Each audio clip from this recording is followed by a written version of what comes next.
Good morning students. मैं Sunita Bhargava, associate professor home science.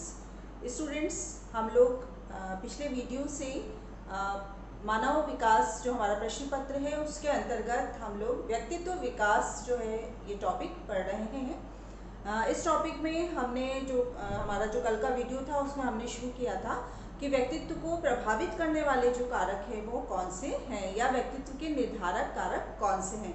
उसमें कल के लेक्चर में हमने 7 पॉइंट जो है वो देख लिए थे, जो ऐसे कारक जो व्यक्तित्व को प्रभावित करते हैं। आज हम देखेंगे हमारा जो 8th पॉइंट है इसमें व्यक्तित्व के निर्धारक कारक में, वो है पारिवारिक प्रभाव। अर्थात हमने जो बहुत सारे कारक जो है वो देखे थे जो शारीरिक दशा से संबंधित थे, जैसे अंतःस्रावी ग्रंथियां देखा था, भौतिक वातावरण, नाड़ी संस्थान, ऐसे बहुत सारे पॉइंट्स हम देख चुके, 7 पॉइंट्स। 8वां जो हमारा पॉइंट है वो है पारिवारिक प्रभाव। और पारिवारिक प्रभाव के अंतर्गत हम देखते हैं कि परिवार जो है वो बालक के व्यक्तित्व को किस प्रकार से प्रभावित करता है। तो उसमें पहला पॉइंट है माता पिता की शिक्षा एवं आचरण। अब ये हम सभी जानते हैं कि जो माता पिता का सबसे ज़्यादा प्रभाव जो है अपने बच्चों पर पड़ता है। तो माता पिता जो है उसके प्रति किस प्रकार का व्यवहार कर रहे हैं, उनकी शिक्षा जो है वो किस प्रकार की है, वो उसके व्यक्तित्व को प्रभावित करेगा। जैसे हम देखते हैं कि माता पिता यदि अशिक्षित हैं तो वो बच्चे को जो है उनका एक तरह से जो कहें हम व्यवहार करने का तरीका जो है वो थोड़ा अलग हो जाएगा। शिक्षित माता पिता हैं तो वो जो है वो बालक को अलग प्रकार से दृष्टिकोण से जो है उसका पालन पोषण करेंगे। तो किस तरह का के माता पिता हैं वो बालक के व्यक्तित्व पर उसका प्रभाव जो है वो पड़ता है। शिक्षा एवं आचरण दोनों का ही प्रभाव जो है वो पड़ता है। उसके बाद जो दूसरा पॉइंट है बालक अभिभावक संबंध, अर्थात माता पिता के साथ बच्चों का संबंध जो है वो किस प्रकार का है। क्योंकि हम देखते हैं कि जब बच्चा जो बचपन से घर के अंदर ही वो संबंधों को सीखता है ना। एक सामाजिक विकास की जो प्रथम पाठशाला जो है वो परिवार को ही माना गया है। तो यहाँ पर जो है बालक अभिभावक संबंध किस प्रकार के हैं वो बालक के व्यक्तित्व को प्रभावित करेंगे। उसमें भी कुछ जैसे पॉइंट्स बताए। अब हम सब यही बात करते हैं कि बालक और अभिभावक संबंध परिवार है तो अच्छे ही होते हैं, लेकिन कुछ ऐसी स्थितियां हो जाती हैं जिसके कारण जो है वो बालक अभिभावक संबंध जो है उसमें कुछ जो है असामान्य स्थितियां जो है वो देखी जाती हैं। तो वो कौन कौन सी स्थिति हो सकती है, जैसे माता पिता यदि कठोर हैं, बहुत स्ट्रिक्ट यदि माता पिता होंगे तो बच्चा कोई भी बात जो है उनको अपनी नहीं बता पाएगा। और ऐसे जो बच्चे होंगे वो अंतर्मुखी धीरे धीरे होते जाते हैं, क्योंकि माता पिता के डर से यदि उनके मन में उन्हें कुछ लग रहा है कि वो अपनी बात पिता को बताएं या माता को बताएं, लेकिन इतना कठोर अनुशासन है और एक भय यदि बच्चे को अपने माता पिता को लेकर, तो वो अपनी बात जो है उनके सामने नहीं रख पाएगा और एक अंतर्मुखी टाइप का जो व्यक्तित्व है वो बालक का बन जाएगा। दूसरा जो एक कारण है कि तिरस्कार करने वाले माता पिता। कई कंडीशंस हो सकती, कोई भी माता पिता जो है अपने बच्चों का तिरस्कार नहीं करते, लेकिन कई बार ऐसी परिस्थितियां बन जाती हैं और उसके कारण बच्चे जो है वो अपने आप को उपेक्षित महसूस करते हैं। वो कंडीशंस कुछ भी हो सकती हो सकता है अनचाहे बच्चे घर में हो या पहले से ही परिवार में जो है बहुत सारे बच्चे हैं और फिर किसी बच्चे का जन्म हो गया, तो कंडीशंस कुछ भी हो सकती है। लेकिन यदि किसी भी कारण से माता पिता जो है वो बच्चे का तिरस्कार कर रहे हैं तो वो बालक को अलग ही एक व्यक्तित्व का निर्माण करेगा, क्योंकि ऐसी स्थिति में बालक जो है वो धीरे धीरे अपने आप को जब उपेक्षित महसूस करेगा या तिरस्कृत महसूस करेगा तो उसमें एक हीनता की भावना जो है वो धीरे धीरे आती जाएगी। फिर है पक्षपाती माता पिता। अब ये भी हम बात करते हैं कि कोई भी माता पिता जो है वो यही कहते हैं कि हम पक्षपात नहीं करते, और माता पिता करते भी नहीं है पक्षपात बच्चों के साथ, लेकिन बच्चे कई बार ऐसा महसूस करते हैं। जैसे घर में 1-2 बच्चे हैं तो उनमें एक बच्चा हो सकता है पढ़ाई में बहुत तेज है या दिखने में बहुत अच्छा है या अन्य गतिविधियों में जो है वो अच्छा है, तो उस पर थोड़ा ध्यान जाता ही है या उसकी प्रशंसा होती है बार बार। तो दूसरा जो बच्चा है उसे लगता है कि उसके साथ जो है वो पक्षपात हो रहा है। और अक्सर हमने देखा है कि भाई जो है आपस में या भाई बहनों के बीच में ये हमेशा इनसे उनसे पूछा जाएगा तो यही कहेंगे कि मम्मी पापा बड़े उसको जो है वो ज़्यादा लाड प्यार करते हैं, बड़ा जो है वो कहेगा कि छोटे को जो है वो लाड प्यार जो है वो ज़्यादा किया जाता है। तो ये जो स्थिति है, यदि ये बात सामान्य तौर पर सब परिवार में चलती है तो सामान्य है, तो कोई आश्चर्य नहीं है। लेकिन ये बात यदि मनोवैज्ञानिक रूप से यदि किसी बालक के मन में आ जाती है कि माता पिता जो है उसके साथ पक्षपात करते हैं, तो वो फिर उसके व्यक्तित्व को प्रभावित करती है। फिर है अत्यंत सतर्क माता पिता। ऐसे माता पिता जो अपने बच्चे को ओवर प्रोटेक्शन देते हैं। ओवर प्रोटेक्शन हम देखते हैं कि वर्तमान में परिवार में जो कई बार सिंगल चाइल्ड ही होते हैं या बहुत कम बच्चे हैं, एक या दो, तो बच्चों को जो है इस प्रकार से उनका पालन पोषण किया जाता है कि उनको माता पिता हमेशा अपने सानिध्य में ही रखना चाहते हैं, उन पे कोई भी जिम्मेदारियां जो है वो नहीं देना चाहते। तो ऐसे जो बच्चे होते हैं, ओवर प्रोटेक्टिव जो बच्चे हैं, वो फिर धीरे धीरे उनका व्यक्तित्व इस प्रकार का हो जाता है कि वो थोड़ी सी यदि स्थितियां जो है वो सामान्य नहीं रहती तो वो उनको घबराहट हो जाती है, बहुत ज़्यादा जो है वो आगे बढ़कर वो जिम्मेदारियां जो है वो नहीं ले पाते, क्योंकि माता पिता ने जो है कई बार कभी जो है उनके ऊपर इस तरह से उत्तरदायित्व जो है वो नहीं दिए। तो ये ओवर प्रोटेक्शन जो है, जहाँ तिरस्कार एक तरफ जो है वो बालक का अलग एक व्यक्तित्व बनाता है, वहीं ओवर प्रोटेक्शन जो है या अति संरक्षण जो है वो भी बालक का एक अलग व्यक्तित्व का निर्माण जो है वो करता है। ये था कि बालक अभिभावक संबंध के अंतर्गत जो पॉइंट्स है। फिर उसके बाद हम देखते हैं कि परिवार का आंतरिक वातावरण। परिवार के आंतरिक वातावरण से तात्पर्य कि कैसे परिवार में जो है वो आपस में सबके संबंध हैं, कोई तनाव या इस तरह से जो है गृह कलह का जो है वो वातावरण तो नहीं है, क्योंकि एक अच्छा सुखमय वातावरण है परिवार का, तो एक अच्छे व्यक्तित्व का निर्माण करने में वो वातावरण जो है वो बालक की सहायता करेगा। इसके विपरीत यदि किसी भी कारण, चाहे वो आर्थिक कारण है या कोई और इस तरह की पारिवारिक परिस्थितियां हैं, किसी भी एक कारण यदि आंतरिक वातावरण जो है यदि सुखद नहीं है तो वो बालक के व्यक्तित्व को प्रभावित करता है। फिर है परिवार का आकार। अब परिवार के आकार में हम देखते हैं कि पहले के समय में जो हमारे यहाँ संयुक्त परिवार प्रथा थी वो एक अच्छी माना जाता था उसमें कि बच्चों का विकास जो है वो अच्छे से हो पाता है, क्योंकि बालक जो है वो बहुत सारे लोगों के बीच में वहाँ पर रहता है, दादा दादी चाचा इस तरह से बहुत सारे संबंध वहाँ होते हैं। तो वहाँ एक बालक जो है वो उसका बहिर्मुखी, क्योंकि वो सबके बीच में रहता है, सबके बीच में रहकर अपनी बात कहता है, तो उसका कोई कुंठा भी है, कोई उसमें हीनता आ रही है तो कोई ना कोई जो है उसको समझ लेता है। लेकिन हम देखते हैं कि वर्तमान समय में जो है वो एकाकी परिवार होते जा रहे हैं, जहाँ सिर्फ माता पिता और उनके बच्चे जो है वो होते हैं। तो वहाँ पर जो है वो बालक का विकास जो है उस पर पूरा ध्यान जो है वो माता पिता को ही रखना होगा कि वो अपने बालक में जो है कुछ इस प्रकार का कोई व्यक्तित्व में कोई डिसऑर्डर जो है उनके ना आ पाए और एक सामान्य और एक अच्छे व्यक्तित्व का निर्माण जो है वो अपने बालक का कर पाए। फिर है परिवार की सामाजिक और आर्थिक स्थिति। ये भी जो है वो एक महत्वपूर्ण कारक है कि कैसा जो है समाज में परिवार का स्थान है, वो बालक के व्यक्तित्व निर्धारण में जो है वो बहुत सहायता करेगा। इसी तरह से आर्थिक स्थिति, क्योंकि आर्थिक स्थिति जो है वो बहुत सारी समस्याएं साथ में लाती है, बहुत सारी जो एक परिवार का वातावरण के निर्माण, अच्छे वातावरण के निर्माण में जो है वो आर्थिक परिस्थितियां भी जो है वो बहुत महत्वपूर्ण होती हैं। तो यदि कोई निम्न वर्गीय परिवार है तो वहाँ पे बालक की जो मुख्य आवश्यकता है उनकी ही पूर्ति नहीं हो पाएगी और वहाँ पर जो है बालक हमेशा संघर्षरत रहेगा या अपने अभिभावकों को हमेशा संघर्षरत देखेगा, तो एक अलग व्यक्तित्व जो है उसका बनेगा। तो दोनों ही कंडीशंस जो है कि आर्थिक स्थिति उच्च है या निम्न है, किस प्रकार की है, वो एक अलग वातावरण बनाकर और एक अलग प्रकार के व्यक्तित्व का निर्माण करने में जो है वो सहायता देती है। फिर है परिवार के रहने का स्थान। परिवार के रहने का स्थान से मतलब है कि बच्चे जो परिवार है वो गांव में रह रहा है या शहर में रह रहा है, कोई इस तरह से स्लम्स में रह रहा है या कॉलोनीज में है, तो किस स्थान पर बालक रह रहा है।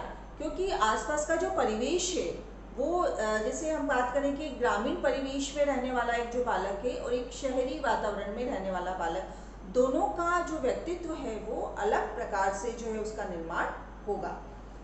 फिर है बालक का जन्म क्रम। ये भी बर्थ ऑर्डर जो है वो भी बालक के विकास को या बालक के व्यक्तित्व को प्रभावित करता है। अक्सर जो देखा गया है कि जो फर्स्ट बच्चा होता है वो बहुत ओवर प्रोटेक्टिव होता है, उसको बहुत संरक्षण मिलता है क्योंकि वो पहला बच्चा है घर के अंदर, तो उसे बहुत लाड़ प्यार और ध्यान जो है वो उस पर रखा जाता है। धीरे धीरे जो है वो जब दूसरे बच्चे का जन्म होता है तो उस पर जो है वो उतना लाड़ प्यार नहीं होता है, और यदि घर में 3-4 बच्चे हैं तो बीच के बच्चों पर ध्यान नहीं है, फिर सबसे छोटा जो बच्चा है उस पर जो है वो फिर सबका लाड़ प्यार जो है वो रहता है। तो ये भी एक साइकोलॉजिकल एक फैक्टर बताया गया है, मनोवैज्ञानिकों ने कई अध्ययन किए हैं, उसके बाद ये निष्कर्ष निकाला है कि बर्थ ऑर्डर क्या है परिवार में बालक का, वो भी उसके व्यक्तित्व का निर्धारण जो है वो करता है। तो ये हमने देखे कि पारिवारिक जो है वो प्रभाव बालक पर किस प्रकार से पड़ता है। इसके बाद जो एक कारक है 9 नंबर का, वो है बालक का नाम। अब हम कहते हैं कि हमारे नाम जो है वो हमारे साथ जिंदगी भर जो है उसका जुड़ाव रहता है। तो कई बार जो है वो ऐसा देखा गया है कि माता पिता जो है वो बच्चों के नाम लाड़ प्यार में इस तरह से रख देते हैं, और वो धीरे धीरे जो जब वो बच्चे बड़े होते हैं तो कई बार जो नाम से जो उनका मजाक उड़ाया जाता है या इस तरीके से जो है उनको उनके नाम को जो है लोग उसके साथ ही जो है तो बच्चे को लगता है कि उसे अच्छा सा नहीं लगता और वो तनावग्रस्त जो है उसके अपने नाम के कारण हो जाता है। बहुत ऐसे हमने नाम देखे हैं कि छोटे कोई बच्चा काला है तो उसको कालिया बोलना शुरू कर दिया और वो फिर उसका नाम ही पड़ गया। और ऐसे जब बच्चे जब बड़े होते हैं और फिर विद्यालय जाना शुरू करते हैं, जैसे मैं एक एग्जांपल देती हूँ, मेरे साथ ही एक फ्रेंड थी एमएससी में, उसका नाम था मूली। अब ये नाम जो है उसको वो इतनी इंटेलिजेंट थी और सब था, लेकिन उसको अपना नाम के कारण जो है वो बहुत कई बार अपने आप को शर्मिंदगी उसको महसूस होती थी। तो ये जो नाम है वो भी उसके व्यक्तित्व को प्रभावित करता है। फिर है प्रारंभिक अनुभव। ऐसा माना गया है कि बच्चे के जो प्रारंभिक अनुभव है, मतलब बच्चा जब छोटा था जब उसके एक्सपीरियंसेस कैसे रहे हैं और क्या उसको वो अब तक याद हैं। एक मनोवैज्ञानिक है फ्रॉयड, उन्होंने बहुत इस पर स्टडी की और उन्होंने बताया कि बालक के जो बाल्यकाल है या शैशवावस्था है उसके अनुभव बालक के व्यक्तित्व को बहुत लंबे समय तक जो है वो प्रभावित करते हैं और वो एक स्थायी प्रभाव जो है वो व्यक्तित्व पर छोड़ते हैं। तो प्रारंभिक अनुभव में यदि बच्चे में को जो है वो इस तरह से बहुत उसकी अभावग्रस्त रहा हो या इच्छाओं की पूर्ति नहीं हो पाई है किसी भी कारण से, या उसको जो है वो स्नेह आदि नहीं मिल पाया है, तो उसका व्यक्तित्व जो है उससे प्रभावित होता है। फिर सांस्कृतिक प्रभाव। संस्कृति जो है वो हमारे एक तरह से कहते हैं कि जीवन का दर्शन होती है। संस्कृति के अंतर्गत हमारे मूल्य है ना, हमारे व्यवहार, रीति रिवाज, बहुत सारे नियम जो हैं वो आते हैं सारे संस्कृति में। तो हम किस संस्कृति में जो है वो अपना जीवन यापन कर रहे हैं वो व्यक्तित्व को प्रभावित करती है। जैसे हम बात करते हैं कि हमारी भारतीय संस्कृति और पाश्चात्य संस्कृति दोनों के जो मूल्य हैं उनमें अंतर है, दोनों की विचारधारा में अंतर है, दोनों के रीति रिवाज में अंतर है। तो दो संस्कृति, अलग अलग संस्कृति में जो बालक का विकास हो रहा है तो दोनों के व्यक्तित्व में भी फिर जो है वो अंतर आता है। फिर है संवेग। किस प्रकार की संवेगात्मक स्थिति है बालक में, किस तरह से जो है उसमें क्या संवेगात्मक संतुलन है। यदि बालक छोटी छोटी बातों पर चिड़चिड़ा जाता है, जो अपने संवेग है उन पर नियंत्रण नहीं कर पाता है, तो उसका अलग व्यक्तित्व होगा। और ऐसे व्यक्ति जो हमने देखा कि बहुत शांत होते हैं, धैर्यशील होते हैं, अपने संवेगों को एक सामान्य तौर पर जो है प्रकट कर पाते हैं, उनका व्यक्तित्व जो है वो अलग प्रकार से जो है बनता है। फिर है सफलता एवं असफलता। ये दोनों भी जीवन के साथ जुड़ी हुई हैं। यदि हमें लगातार सफलता मिलती जाती है तो एक अलग व्यक्तित्व बनता है, बहुत आत्मविश्वासी वो व्यक्तित्व होता है। असफलता जो है कई बार व्यक्ति को निराशाग्रस्त कर देती है, लेकिन बहुत अच्छे होते हैं वो लोग जो अपनी असफलताओं से कई बार उनका व्यक्तित्व बहुत निखर कर जो है वो सामने आता है। तो ये दोनों ही जो है जीवन के पहलू हैं, लेकिन व्यक्ति उनको किस प्रकार से देख रहा है या बालक उनको किस प्रकार से ले रहा है वो उसके व्यक्तित्व को प्रभावित करता है। फिर है विद्यालय का प्रभाव। जैसे परिवार बालक को प्रभावित करता है, वैसे विद्यालय भी जो है वो बालक के व्यक्तित्व को प्रभावित करता है। जैसे विद्यालय का जो है वो पाठ्यक्रम, जिस पाठ्यक्रम में बालक है क्या वो उसके लिए रुचिकर है। एक अच्छा पाठ्यक्रम जिसमें बालक का संपूर्ण विकास होता है तो बालक का व्यक्तित्व जो है वो अच्छी प्रकार से बनेगा। क्योंकि जो एक विद्यालय होता है उसके पाठ्यक्रम में सिर्फ शैक्षिक तो है ही, लेकिन उसके कैरिकुलम में बहुत अन्य एक्टिविटी, सह शैक्षणिक गतिविधियाँ, खेल कूद आदि सब बातें हैं। तो बच्चे जो है वो उस विद्यालय में जो है वो ज़्यादा उनके लिए रुचिपूर्ण रहता है और एक अच्छे व्यक्तित्व के निर्माण में वो जो वातावरण है वो सहायता जो है वो प्रदान करता है। फिर है शिक्षक। माता पिता के बाद जो है वो शिक्षक जो है वो बच्चे पर सबसे ज़्यादा प्रभाव डालते हैं। तो अच्छे शिक्षक, क्योंकि बालक जो है वो शिक्षकों के आचरण से बहुत कुछ ग्रहण करता है, तो यदि विद्यालय में उसे अच्छे शिक्षक मिलते हैं तो वो उनके व्यवहार से अच्छी अच्छी बातों को सीखता है और वो बातें जो है उसके व्यक्तित्व निर्माण में सहायक होती हैं। फिर है विद्यालय का अनुशासन।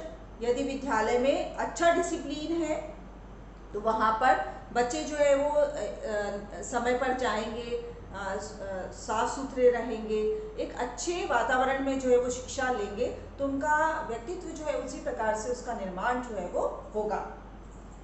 फिर है सांस्कृतिक मूल्यों का आदान प्रदान। ये जो है विद्यालय में जब बच्चा जाता है तो वहाँ पर विभिन्न संस्कृतियों के बालक जो है वो आते हैं, अलग अलग रीति रिवाज, धर्म को मानने वाले जो है वो बच्चे होते हैं।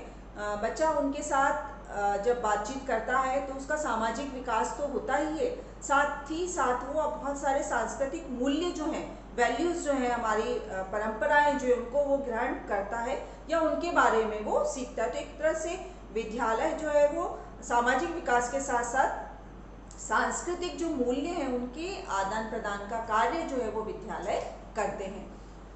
इसके बाद है इसमें कि पुरस्कार एवं दंड। ये दोनों है, पुरस्कार एवं दंड जो है वो एक अच्छे अनुशासन को बनाए रखने में इनका महत्वपूर्ण स्थान होता है। बच्चा कोई अच्छा कार्य करता है और उसके लिए यदि उसे पुरस्कृत किया जाता है तो वो उसकी जो एक प्रेरणा है वो कई गुना जो है वो बढ़ जाती है और वो उस कार्य को करने के लिए और ज़्यादा प्रेरित होता है। इसी प्रकार यदि वो गलती करता है और उसे दंड दिया जाता है, दंड से यहाँ तात्पर्य मारने से या इस प्रकार के दंड से नहीं है, लेकिन बालक ने कोई गलती की है तो उसको किसी भी रूप में इस प्रकार से दंड जो मिले ताकि वो उसे एक पता चले कि उसने कोई गलती की है। तो वो पुरस्कार और दंड दोनों ही किस तरीके से विद्यालय में दिए जा रहे हैं या नहीं, क्योंकि अनुशासन बनाने के लिए जैसे अभी हमने बात की कि दोनों ही आवश्यक हैं, तो वो जो है वो बालक के व्यक्तित्व को प्रभावित करेंगे। यदि बालक बहुत अच्छा कार्य कर रहा है, वो पढ़ाई में अव्वल आ रहा है, खेल कूद में, और उसे पुरस्कार नहीं मिल रहा है तो उसे एक तरह से उतनी प्रेरणा नहीं मिल पाएगी। इसी तरह से वो गलतियां कर रहा है और उसे दंड नहीं मिल पा रहा है तो वो आप समझिए रियलाइज ही नहीं कर पा रहा कि उसने क्या जो है वो गलती उसने की। तो ये दोनों का महत्वपूर्ण स्थान है और विद्यालय जो है इसको एक संतुलित रूप से पुरस्कार और दंड का प्रावधान रखता है तो वो बालक के व्यक्तित्व निर्माण में जो है वो सहायक होता है। फिर है खेल के साथी एवं मित्र। बच्चा जो है जब विद्यालय में जा रहा है तो वहाँ पर उसके बहुत सारे साथी हैं, समूह हैं और उन मित्रों के बीच में रहकर वो एक अलग व्यवहार सीख रहा है, सामाजिक विकास उसका हो रहा है, उसमें मित्रों के साथ रहकर उसके जो सामाजिक गुण हैं, जैसे उसमें एक तरह से कहें कि शेयर करना अपनी बातों को, एक उदारता, लोगों की सहायता करना, समूह में जब है तो एक नेतृत्व का गुण विकसित करना। तो उसके जो साथी एवं मित्र हैं उसके व्यक्तित्व में बहुत सारे गुण जो है वो ऐड करते हैं। अब वो किस प्रकार के साथी हैं, किस प्रकार के मित्र उसे मिल रहे हैं विद्यालय में, वो उसके व्यक्तित्व को जो है वो धीरे धीरे प्रभावित करना शुरू कर देते हैं। तो इस प्रकार हमने देखा कि बालक का जो व्यक्तित्व है उसके बहुत सारे जो है वो निर्धारक कारक हैं। हमने जो है वो 14 जो है वो कारक पढ़े। कल हमने 7 कारक, कल के लेक्चर में हमने अध्ययन कर लिया था 8 कारक से लेकर और 14 तक जो थे कारक, उनका अध्ययन जो है वो हमने आज के लेक्चर में किया। इसके साथ ही मुझे विश्वास है कि आपको ये जो व्यक्तित्व वाला जो टॉपिक है वो अच्छे से समझ में आ गया होगा और आप इसको जो है इसके नोट्स आदि जो है वो अपने प्रिपेयर करेंगे और मुझे जो है वो आप इसको सेंड भी करेंगे प्रिपेयर करके। यदि कोई डाउट्स है तो आप जो है वो फ़ोन पर या मैसेज करके जो है वो उस पर पूछ सकते हैं। इसी के साथ ही जो है हमारा ये व्यक्तित्व का जो टॉपिक जो है वो कंप्लीट होता है। नेक्स्ट वीडियो में जो है वो हम अपना नया टॉपिक जो है उसका अध्ययन जो है वो अपने अगले वीडियो में करेंगे। धन्यवाद।